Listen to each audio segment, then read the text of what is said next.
영국 잉글랜드 출신의 배우, 남자 배우 최초로 아카데미 남우주연상 3회 수상, 연기력 하나로 영국 기사자기까지 받은 셀럽, 라스트 모히칸, 나의 왼발, 갱스 오브 뉴욕, 데어 윌 비 블러드, 링컨 등의 명작을 연기한 명배우 다니엘 데이 루이스.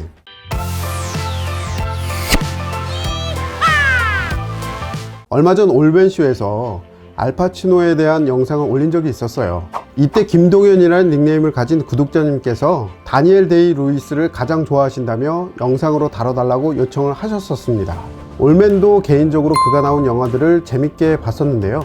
특히 라스트 모히칸이요. 자, 그럼 함께 그를 알아보러 출발해 볼까요? 다니엘 데이 루이스는 알파치노, 로버트 드니로와 같은 메소드 연기의 대명사로 영화 역사상 최고의 남배우를 논할 때 빠지지 않는 인물입니다. 영화 팬뿐만 아니라 유독 평론가들에게 극찬을 받는 배우인데요.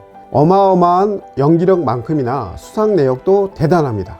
첫 주연을 맡았던 1989년작 나의 왼발, 2007년작 데어 윌 비 블러드로 한 번도 받기 힘든 오스카상을 2번이나 수상했습니다. 그와 함께 작업한 스태프들이 말하길 실제 주인공이 영화를 찍은 것은 아닌가 하는 의심이 들게 하는 배우라고 하는데요. 촬영장에선 자신의 모습을 감추고 마치 영화 속 캐릭터인 양 행동한다고 합니다. 영화 링컨을 촬영할 때도 누가 시킨 것도 아닌데 영화 관계자 모두가 알아서 대통령님이라고 불렀다고 해요. 연기하는 모습이 링컨 대통령이 마치 환생한 게 아닐까 싶을 정도로 비슷해서 그런 수식어가 생겼던 거죠. 하지만 그가 처음에 링컨 역을 제의받았을 땐 거절했다고 해요. 배우라면 누구나 함께하고 싶어하는 스티븐 스필버그 감독의 제안이었는데도 말이죠. 그는 미국 역사상 가장 위대한 대통령이자 19세기 가장 훌륭한 위인에 대한 기억을 망치고 싶지 않다. 너무도 막중한 책임이 따르는 일이다 라며 절대 출연하지 않겠다며 거절했다고 하는데요. 스필버그 감독 역시 한 고집 하는 성격이라 그가 출연하지 않으면 영화도 만들지 않겠다 이런 결심으로 캐스팅 제의를 수락할 때까지 기다렸다고 하는데요. 그 기다림은 무려 8년이나 계속되었습니다. 결국 다니엘은 첫 제안을 받은 지 8년이 지난 후에야 링컨을 연기하기로 결정하게 되었다고 합니다. 뒤늦게 캐스팅을 수락한 다니엘이나 그걸 8년이나 기다린 감독이나 둘 다 정말 대단하네요. 그는 스티븐 스필버그 감독 외에도 거장이라 불리는 다양한 감독들과 함께 했습니다. 2002년에는 다시 마틴 스콜세이지와 갱스 오브 뉴욕에 출연했는데 이때 무려 5년 동안 작품을 쉬고 있었던 터라 이 영화 역시 거절하려고 했었대요. 하지만 헐리우드의 거물 제작자 하비 와인스틴과 거장 마틴 스콜세이지가 큰 역할이 아니니까 해달라고 사정을 해서 결국 출연하게 됐다고 하는데요. 막상 촬영을 결정하고 대본을 받아보니 레오나르도 디카프리오와 그걸 이끄는 거의 주인공 역할이나 다름없어 크게 당황했다고 합니다. 배우를 고를 때까지 까다롭게 소문난 마틴 스콜세이지가 그를 얼마나 출연시키고 싶었으면 거짓말까지 했는지 신기할 따름입니다. 이처럼 많은 영화 감독들의 러브콜을 받고 내노라하는 영화제에서 큰 상을 받을 수 있었던 비결은 뭐니 해도 배우로서 가진 카리스마와 연기력 덕분이라고 말할 수 있겠죠. 특히 그의 어머니가 유대인 출신의 배우였던 덕분에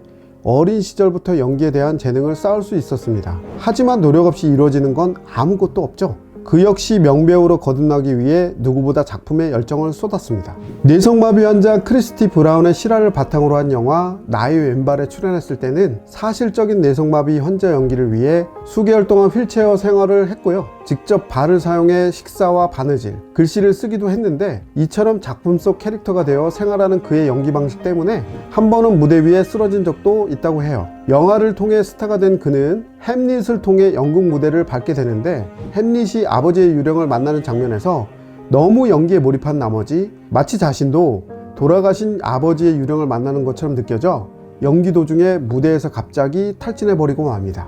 영국 햄릿의 후유증으로 다니엘은 다시는 영국 무대에 오르지 않고 있는데요.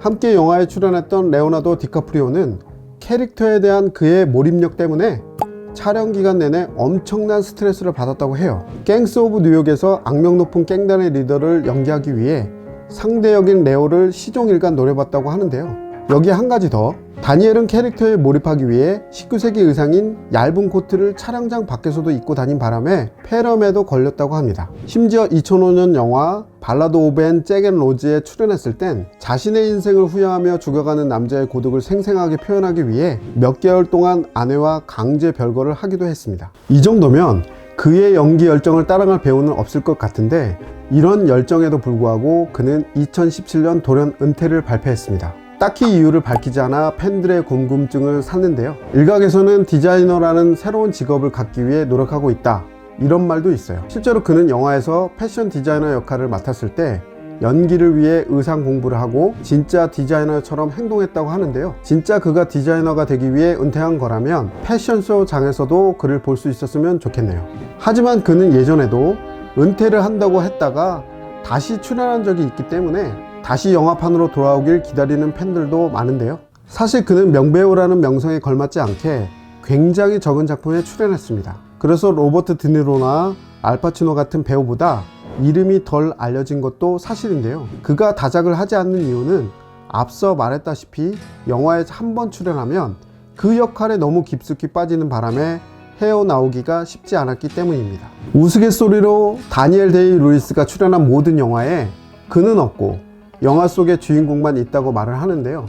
영화 속 캐릭터를 실감나게 표현하기 위해 자기 자신을 바꿔나갔듯 자기 자신으로 돌아오는데도 많은 시간이 걸렸습니다. 일례로 링컨을 연기할 때도 그는 날마다 외모, 표정, 행동, 생각들을 링컨처럼 변화시켰고 쉽지 않았지만 조금씩 변화시킨 덕에 링컨이 환생한 듯한 모습으로 연기할 수 있었던 건데요. 어떤 작은 일을 100일 정도 유지하면 습관이 된다고 합니다. 물론 그 100일이라는 기간이 짧지 않은 기간이지만 그 시간을 통해 내가 보다 더 좋은 습관을 갖고 더 좋은 사람으로 바뀔 수 있다면 100일이 걸리든 1000일이 걸리든 시간을 투자해야 할 텐데요.